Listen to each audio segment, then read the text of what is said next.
आप सभी ने सुना होगा कि राजस्थान के कई जिलों में डेक्स्ट्रोमेथार्फिन हाइड्रोब्रोमाइड सिरप की वजह से कई बच्चों की मृत्यु हुई है, जिनमें से भरतपुर और सीकर दोनों जिलों में लगभग 2 से 4 बच्चों की मृत्यु हुई है। ये दवा जयपुर स्थित काइसेंस फार्मा कंपनी के द्वारा निर्मित की गई थी, जिसे राजस्थान सरकार निःशुल्क दवा योजना के तहत यूज में ले रही थी।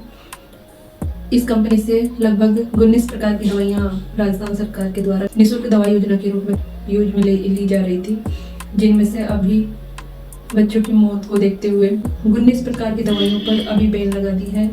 इसलिए किसी के भी पास अगर डेक्स्ट्रोमेथार्फिन हाइड्रोब्रोमाइड सिरप उपलब्ध हो तो उसे यूज में ना लें।